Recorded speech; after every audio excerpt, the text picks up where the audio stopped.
All right, let's see HTTP requests and responses in action. So open up Chrome and head over to google.com. Now we need to access Chrome DevTools.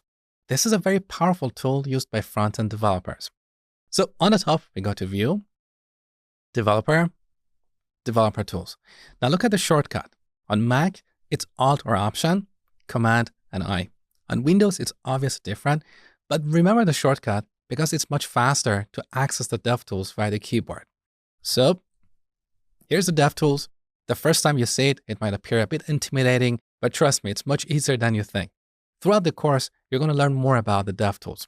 So here we have a few different tabs: Elements, Console, Sources, Network, and so on. In this demo, we're going to go to the Network tab so we can inspect the network traffic to and from google.com.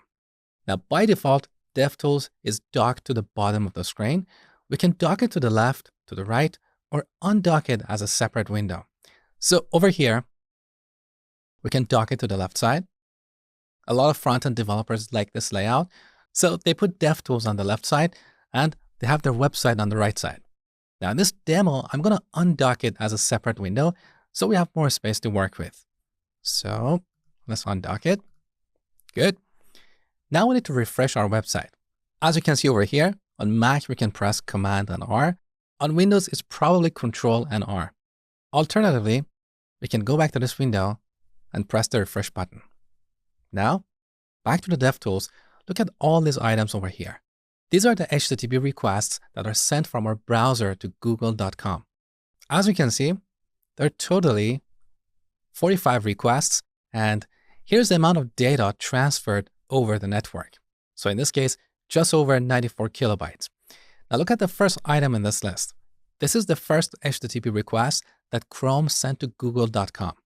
As you can see, with this request, the browser wanted to get a document, and the status of this request is 200, which means OK.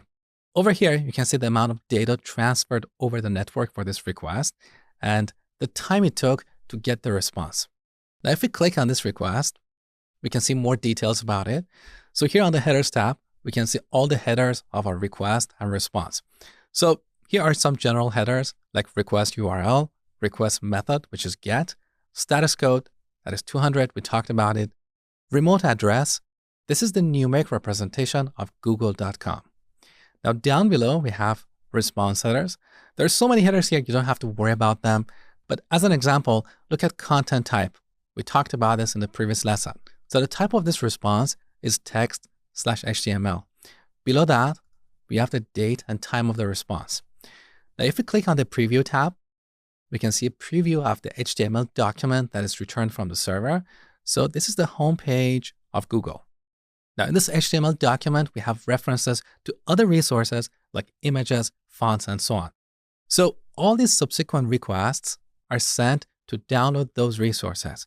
So right below the first request, we have a request for downloading a PNG or an image file. Here's another request for getting another image. We have two requests for getting two different fonts and so on. Now we can easily filter this list. So let's click on the filter icon here. By default, we see all requests, but we can filter by request type. For example, we can select doc to see requests for downloading HTML documents, or font to see the requests that were sent to download fonts and so on. Next, I'm going to show you how to create your first HTML document.